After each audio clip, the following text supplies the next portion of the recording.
This is Paul Zalazar with another tip for growing your conscious business. Now, you may have noticed that there's a lot of uncertainty in our world right now. Things going on politically, things going on environmentally. We just had these big fires in California, and people are feeling uncertain and to some degree afraid.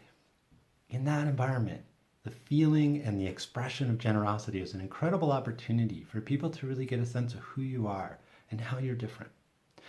In this time, many people are thinking about growing their business. They're looking at strategies and the tactics of how you do it. But the underlying feeling of generosity going into 2019, in the spirit where many people are feeling uncertain or unknown, it'll really help you stand out. So let me give you some examples. First of all, let me tell you what I don't want you to do. I don't want you to overgive and try to be generous in a way that depletes you or does even harm to yourself, like giving lots and lots of free services in a way that doesn't feel aligned. That's not what I'm talking about. But you can be generous in maybe there's ways you give information, right? Be really generous with what you know and your knowledge base and your content. That's a really good example. Be generous in your content, right? Another example is be generous with your network when somebody reaches out and they say, who do you know who might be able to help somebody with this? Or how do you do such and such? To be generous with your network. These are the professionals who you're in relationship with and who can make referrals. Be generous with past clients, right? Be generous with giving away a degree of what you've learned over the years, right? Again, don't overreach, but think about ways where you can do that. Be generous in your business model. This is a big one.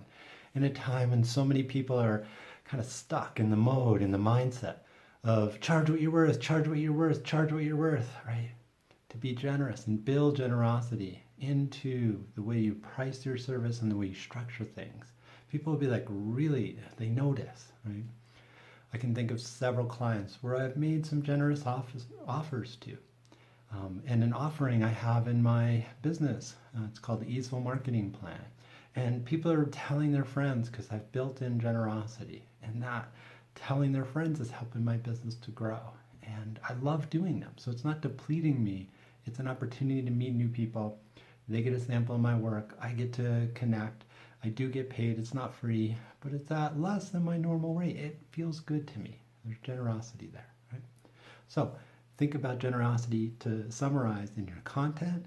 Think about generosity with your network, and think about generosity in your business model, and see what might feel aligned for you going into 2019 as a way to really help you grow, to thrive, and to bring your love in the form of your work into the world. Thank you so much. If you like this tip, please feel free to join my newsletter at paulzellizer.com. And thank you for the good work you do.